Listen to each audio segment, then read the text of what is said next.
Oh, you've reached. Yes. The disclaimer is right there. Sorry, we took a split second to get that disclaimer out there. But we're going to talk about a mighty heart. Do you have a mighty heart? Do you know what a mighty heart is? Can you guess what the topic is today? Can you figure it out? Well, we're going to talk about a mighty heart. First, I'm going to tell you before I go into the studio that you have reached the Books and Music Show, Books and Music Review Show. I'm going to introduce you to our guest right now. Gerard Perry. Go for it. What are we going to talk about? A Mighty Heart. What is Mighty Heart? It's the title of a book by Marianne Pearl, the widow of Daniel Pearl, a journalist for the Wall Street Journal who was kidnapped and executed by Al Qaeda. And you, some people might have heard of the title from the movie, the film adaptation of the book by the same name. It starred Angelina Jolie. But the book was published a while ago, in 2003, by, well, like I said, the widow of Daniel Pearl, and it's it's a several different things combined together. It's a love story that explores their relationship, how they met in various locales, because they were both journalists. She's a freelance journalist, and he was a reporter for the Wall Street Journal, and I think the bureau chief, South Asian bureau chief. I could be mistaken, but he was in. He had a number of different jobs, but he was investigating. One of the things he was investigating after September 11th was was Islamic terrorism from South Asia and the Indian subcontinent. So he was tracking Al Qaeda. He was basically tracking Al Qaeda, and Al Qaeda eventually started to track him. And one of the things that's discussed in the book is his meetings with various uh, Islamic radicals, Pakistani militants, and people who are in charge of madrasas. One of the things, um, one of or the precipitating event was his meeting. His arrange He arranged a meeting with Sheikh Jelani, who was a radical cleric who's probably known for establishing schools in the U.S. But he was kind of blown off. But eventually, this led to him being him arriving for a meeting and being kidnapped. So part of the book is an explanation of this, told from the perspective of his wife at the time, who was holed up with Azra Nomani, another journalist who was a close friend of Daniel Pearl. So they were trying to get any sort of information they could, even at, they were trying to get any information they could as to his whereabouts, and they were getting very frustrated. There was a police chief who was extremely helpful, and he's one of the main characters of the book, but a Pakistani police chief. But at the same time, they were being thwarted by other forces.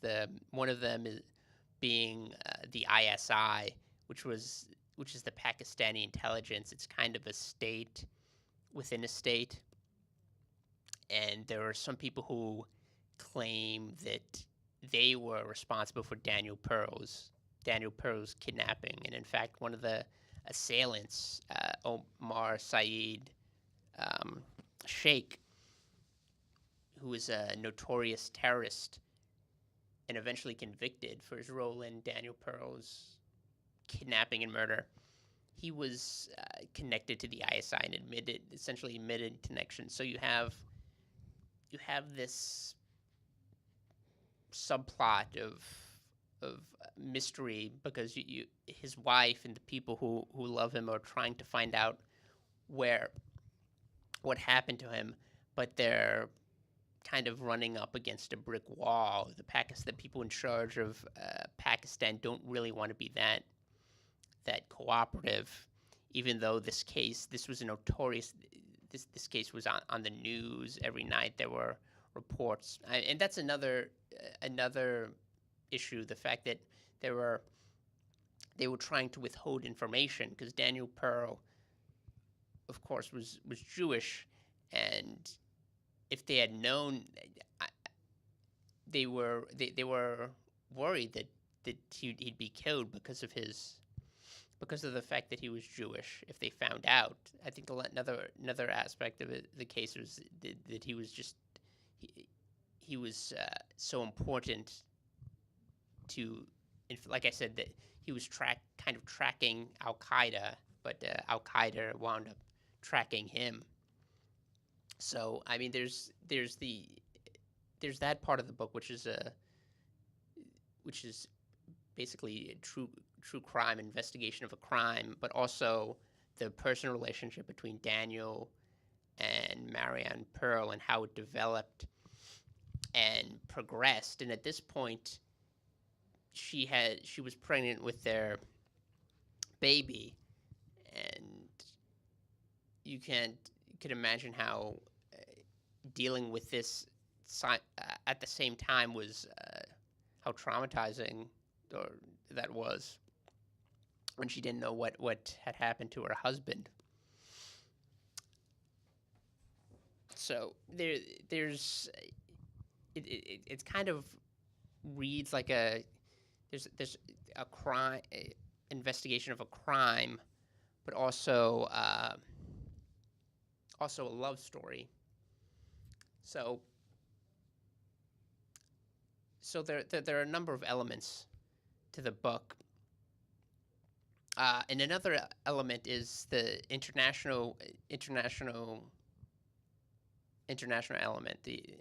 The idea that hovering over all of these kind of mundane interactions and tracing the whereabouts of the kidnappers, the emails that they receive every couple of days with threats of violence if their demands aren't responded to. One of the demands was to release. I think one of the demands was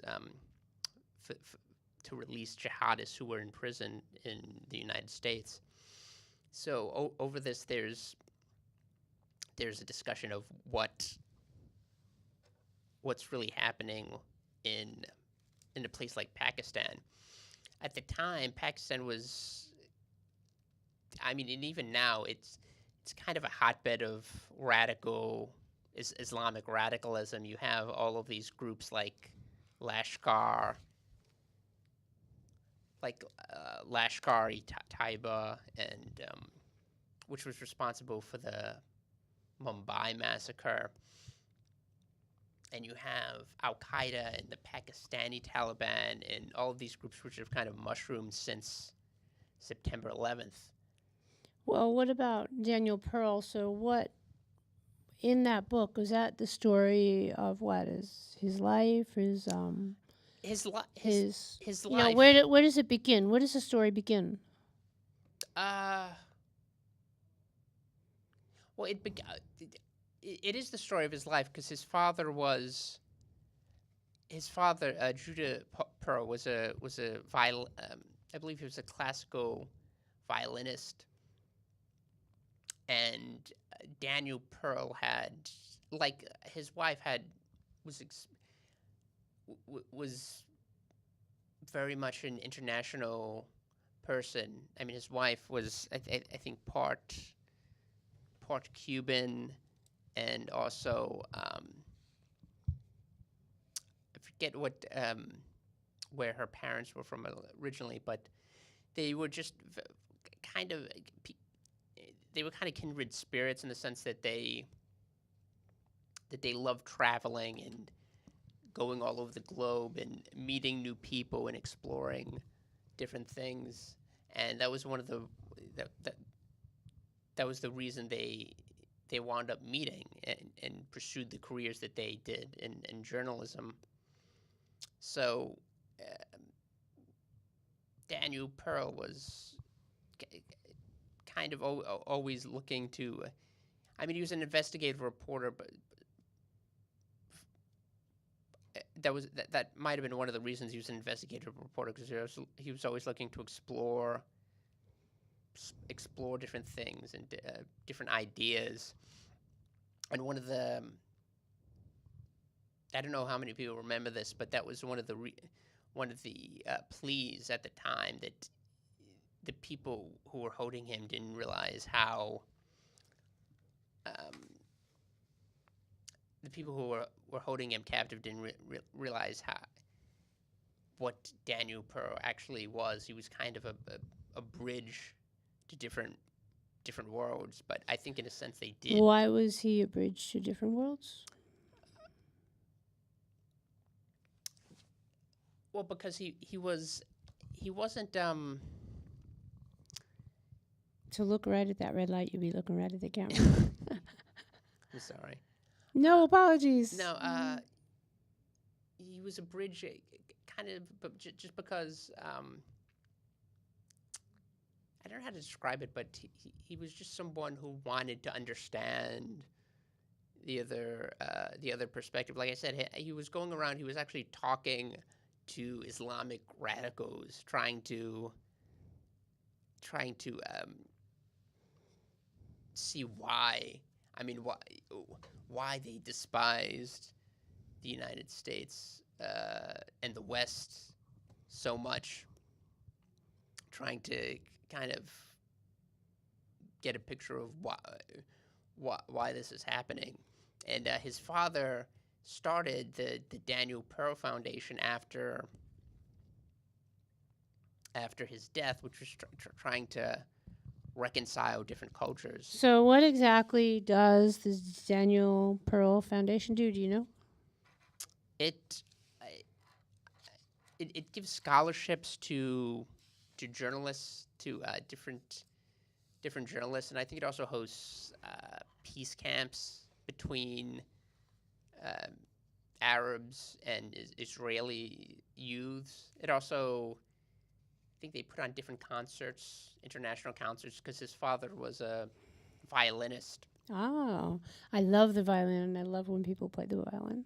So where are these concerts and when are they being held? Do we have any information on that, or are these in the past, or do they have concerts now? I don't know. I think it's an ongoing. I love the violin. Ongoing program. So what exactly is the Pearl family doing today? Besides, they do concerts, and what else? Anything? Yeah, I mean, they're primarily involved with the Pearl Foundation.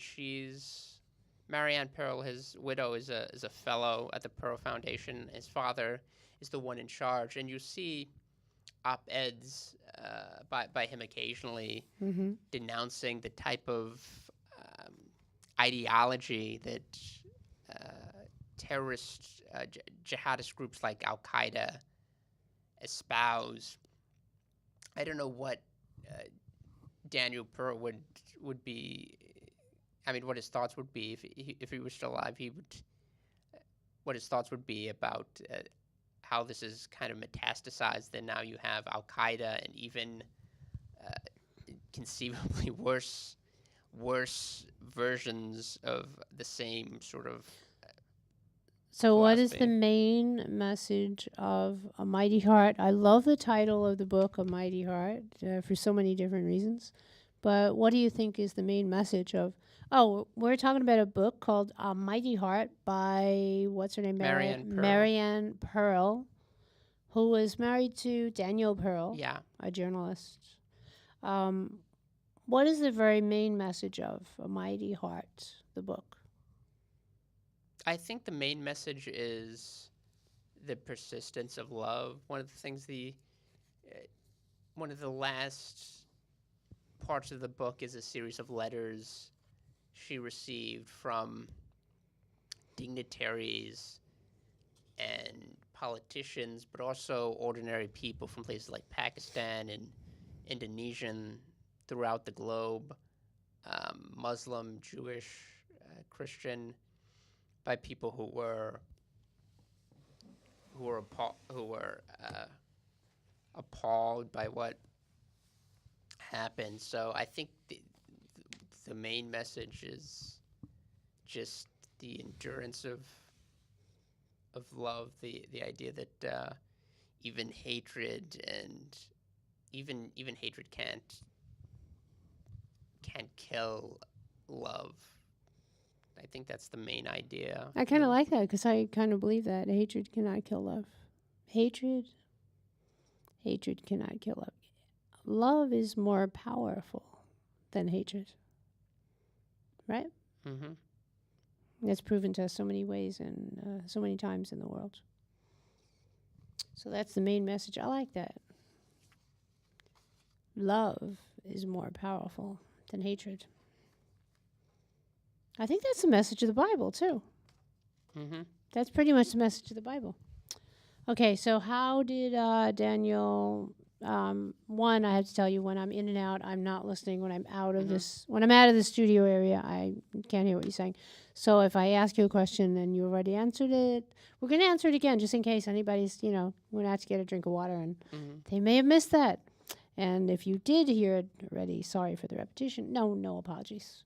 This is a books and music show. We pretty much do what we want.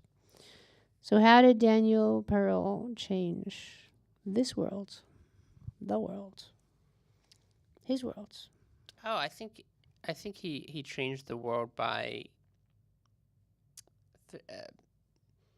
through his actions. I mean, his reporting, but even his death, I think, changed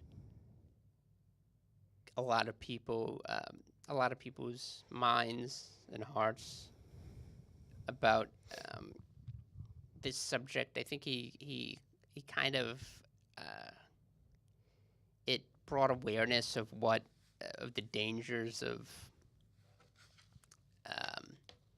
this sort of insidious thought, like what it could do and how it manifested in real life. The idea of just killing someone in order to make a political statement, I think it appalled a lot of people, and some people, I guess, especially his family, it kind of rededicated them to the cause of trying to pursue peace and educate people about the dangers of this kind of warped ideology. That's interesting. Okay, so what other questions can I ask you? I'll have to reread that book. I did read the book once a while back. I read it. And along with another book, which we'll do at another time probably. What is the other one? It's either The Den of Lions or The Lion's Den. Do you remember that book? The book by Terry Anderson? Terry Anderson, yeah. That was an autobiography? It was just a time telling of him in a historic part of what he I don't know. I think it was an autobiography. I think it was about I think it was either an autobiography or it was an account of the days that he spent as a hostage of Hezbollah in Iran. That was amazing. The part that I do remember, which really, really got to me, was when they captured him. Do you remember that part or not? I didn't read the... Oh, you didn't read it? That was a very good book. And I saw him in person. I had to see him in person. He actually gave a talk when his book came out, which I forgot what year that was. But it was Terry Anderson. He described how they had captured him. And to me, it was just a horrible, horrible thing. They captured him. It had something to do with cars, or they took him from a car or something. And what they described to me is like kind of horrible torture. Before they got to the prison, they wrapped him in saran wrap. I can't even imagine being a human being and being wrapped in. Okay, not saran wrap, not a trademark. No frills, plastic wrap. Apologies, saran wrap. But you get this picture of him being totally, totally wrapped up. He's wrapped up from head to toe. I think only maybe his nose was free so he could breathe. And all I thought was like, you talk about hope. You talk about hope. Do you have hope? Do you have no hope? Do you think things are hopeless? I actually pictured, as I was reading that book, do you remember the name of it? It's The Den of Lions or In the Lion's Den?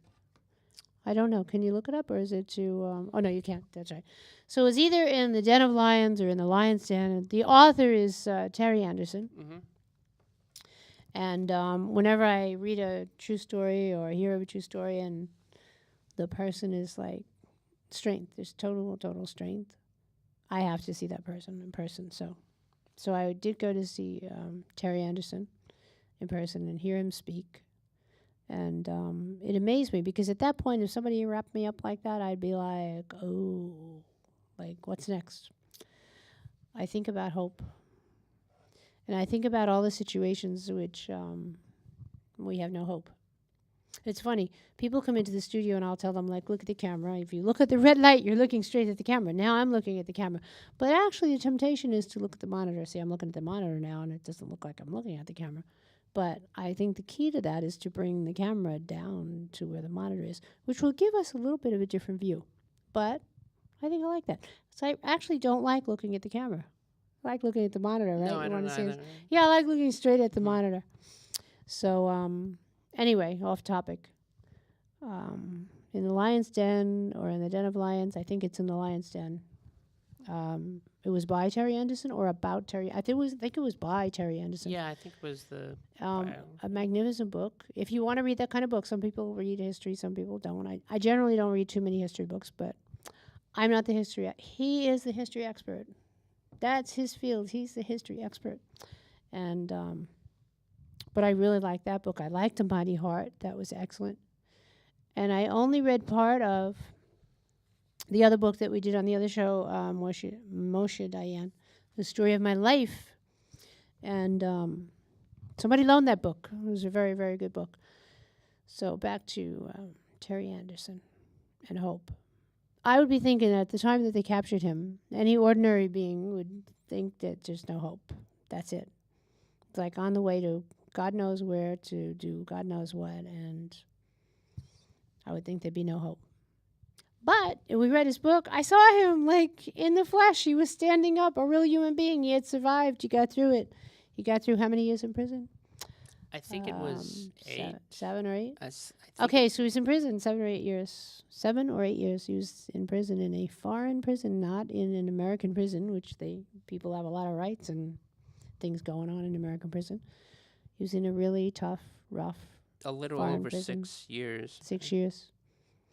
And he was taken to that prison pretty much wrapped up like a bagel in plastic wrap, covered from head to toe. And at that point, I'm thinking, yeah, most people would think there's no hope. And I guess that's a lesson for all of us. There is always hope. There's no such thing as there's no hope. There is always hope, no matter what you're going through. Whatever your situation is. So remember, there's always hope. And if you want to tell a story of your hope or how you've been hopeful or how you have had experiences in your life or just want to talk about your cause or your hobby or your job, write to books.musicreview@gmail.com. So what do you know about, you didn't read the Terry Anderson book. You can tell me more about The Mighty Heart. What would you think? Did you read the whole book, A Mighty Heart? Yeah, I read it a long time ago. And What then do you I think, reread, sections of it. What was the most impressive part of that book to you? The most memorable, or what really struck you in that book, The Mighty Heart? She, I don't know.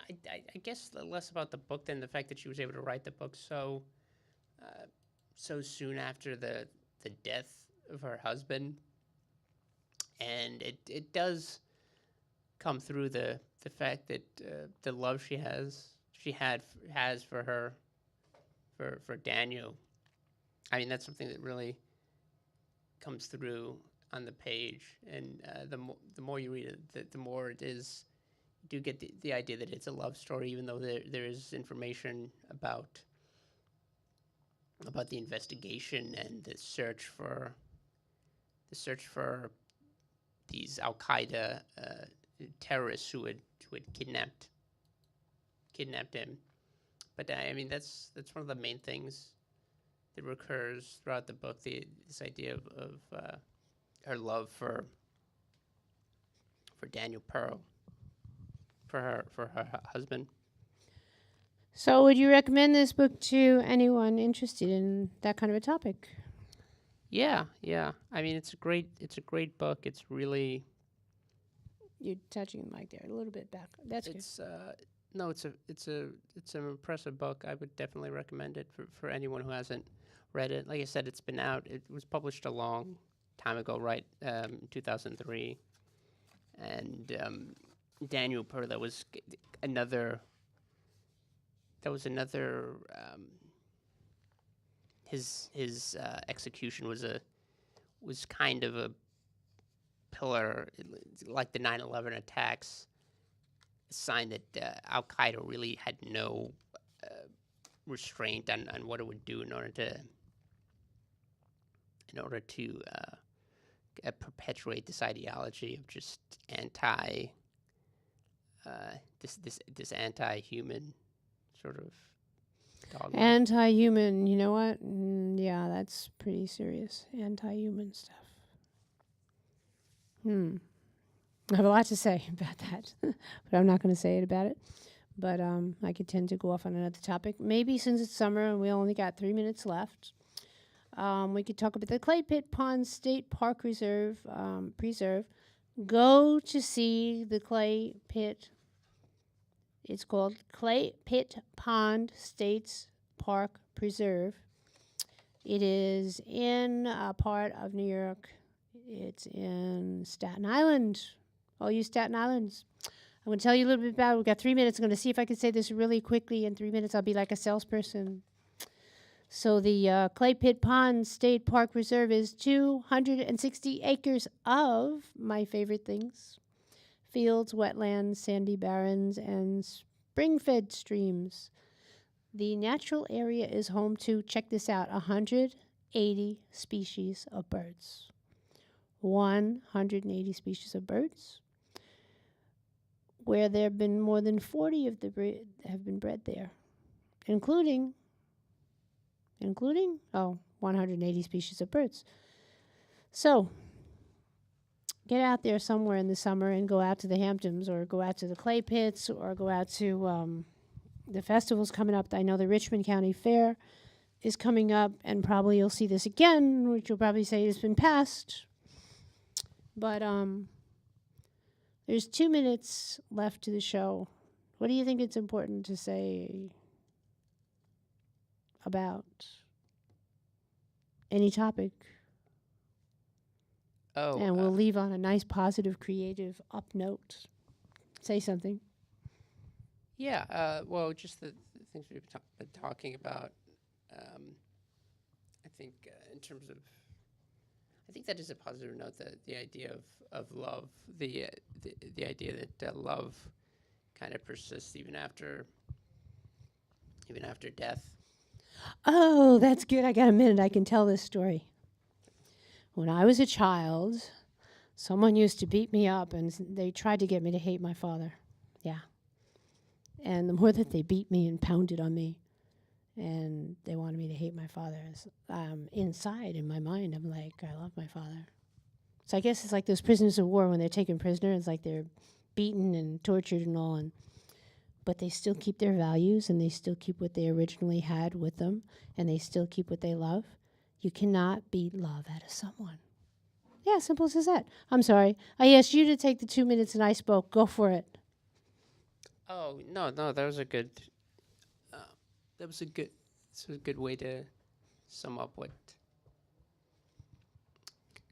the program. The idea of you can't really beat or kill or torture someone into confession.